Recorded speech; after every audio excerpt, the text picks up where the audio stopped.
पहुंचे अयोध्या में। वही दृश्य था अयोध्या में। सरयू चुप, शांत, मौन, स्थिर, व्यथित, भयानक, पीड़ित, सुचि रहित।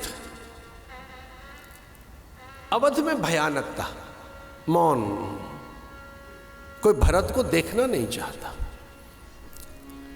एक भरत कर सम्मत कहीं, एक उदास भाई सुन रहीं।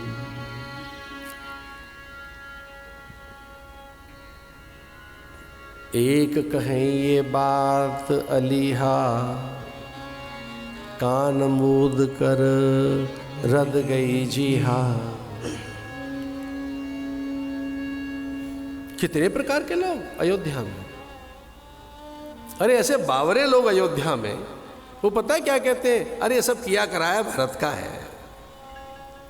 एक भरत कर सम्मति कहीं, ये भरत की सम्मति है इसमें। दूसर उदास भाई सुन रहे, दूसरे चुपचाप सुन रहे हैं। एक कहीं ये बात अलीहा, एक प्रकार का वर्ग था, वो कह रहा था नहीं नहीं ये बात झूठी है।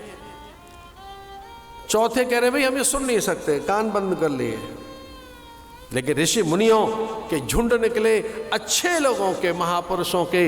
पूरी अयोध्या में समाचार फैल गया, चंद चवे बरु अनलकन सुदा होए विष्णु। सपने कबहू न करे कछु भरत राम प्रतीक।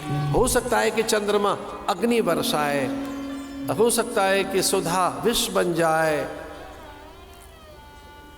लेकिन सपने में भी भरत राम के प्रतिकूल नहीं हो सकते।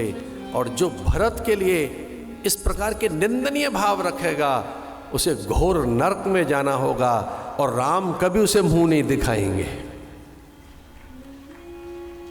तो सब भरत के अनुयायी हो गए। ये समाज ऐसा ही है, इसको पलटने में देर नहीं लगती।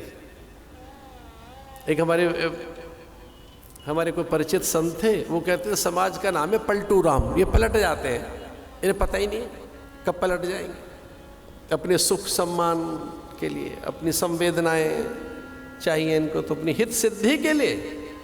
लेकिन पूरी अयोध्या में चुप्पी है, मौन है, एक दूसरे से बोल नहीं रहे लोग। कैकेयी ने कहा था कि भरत सबसे पहले मुझे मिले। अपने गुप्तचर लगाए थे कैकेयी, अपने गुप्तचरों से कहा था बस एक भूल ना हो जाए, कहीं भरत गुरु से न मिलने पहले।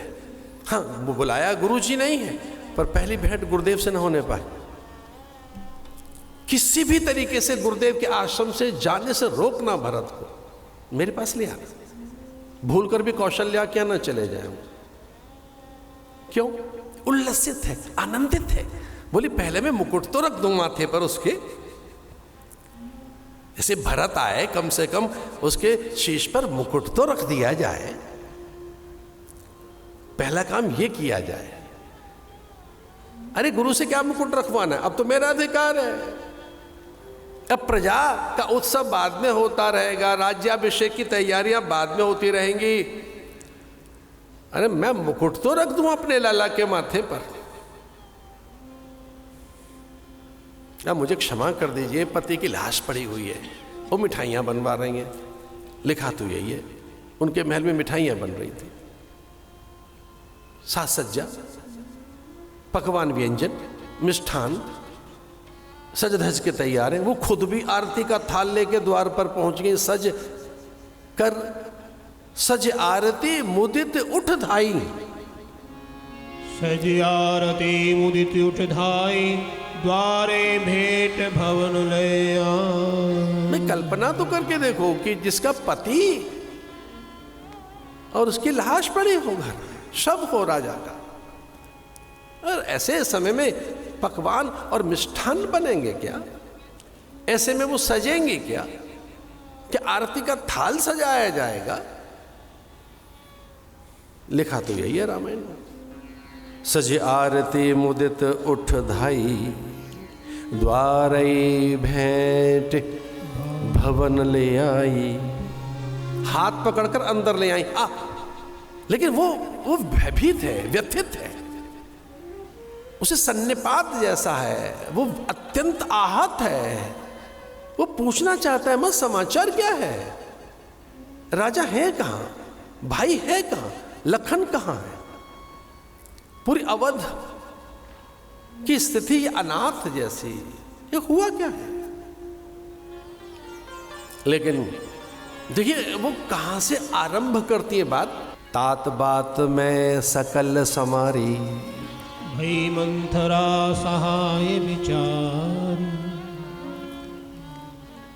भरत भयभीत है, वो इतना कह रहा है, मां ये हुआ क्या है।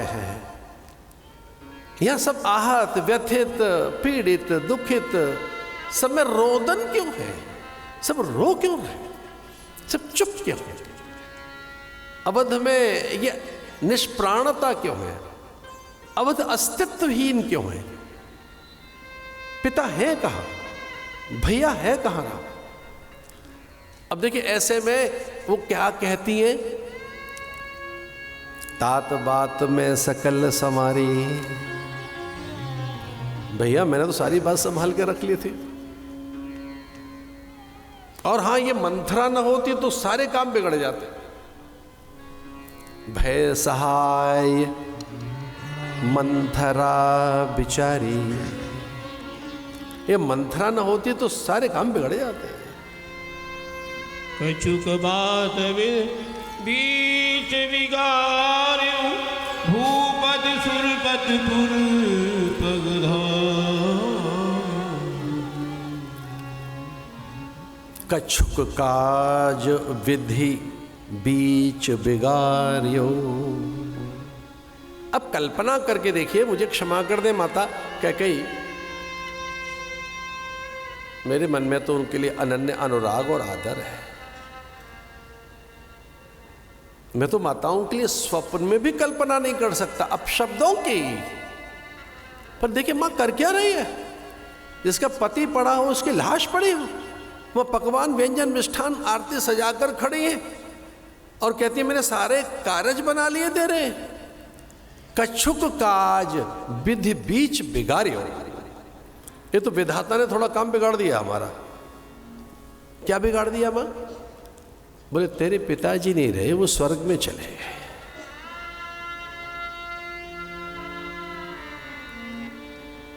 और वो रेशमी रुमाल उघाड़ कर मुकुट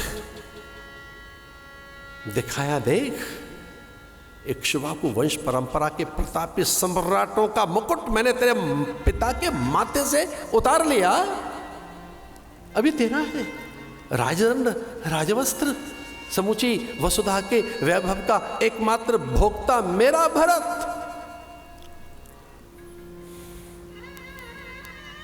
आनाकानी तो कर रहे थे, लेकिन मैंने धर्म की दुहाई दी, सरयू का नीर रख दिया, सौगंध ले ली उनसे, और राज्य मेरा है। और यह राज्य निष्कंटक तभी हो सकता है। पूछा भरत ने कब? कब? कि जब राम वन जाए। तो राम कहाँ है? भेज दिया मैंने वन में 14 बरस के लिए। 14 साल के बाद तो सब भूल चुके होंगे उसे। भरत के भीतर का कोप कैसे फूटा है, उनका क्रोध किस तरह से वो भीतर के ज्वालामुखी को संभाले बैठे थे। पिता के मरण का समाचार गौण हो गया। रामायण लिखती है कि पितु मरण समाचार किंचित गौण हो गया। राम वन गमन के समाचार ने भीतर आग लगा दी। भरतई विसुरे पितमदम, भरतई विसुरे पितमरण, सुनत राम बन गौन, हेतु पर जान जे थकित रहे धर्म।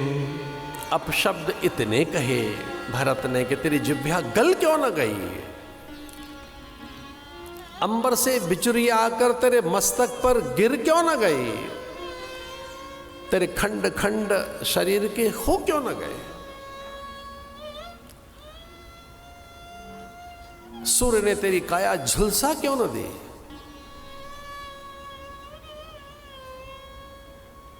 बहुत अपशब्द कहे मां को। उन्होंने कहा मैं नहीं जानता कि अब मैं क्या कह रहा हूं।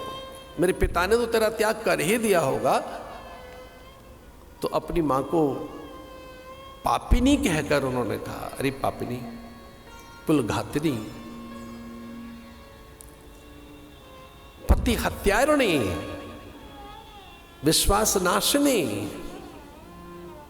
साख भंजिका, अरे मूढ़ा। और अंत में उन्होंने दुष्टा कहा अपनी मां को। और ये कहकर एक कुचालिनी, ये अंबर धरती अग्नि जल वायु साक्षी है। अब भरत अपनी जिह्वा पर मां शब्द तेरे लिए कभी नहीं लेकर आएगा। तू मेरी मां नहीं रही आज से, क्योंकि मैं मुंह दिखाने के लायक नहीं रहा। उसका सर्वथा त्याग करके कौशल्या के पास पहुंचे। कौशल्या ने अंक में भर लिया भरत को। रामायण लिखती है ऐसा लगा कि राम ने ही भरत को भर लिया है गोद में।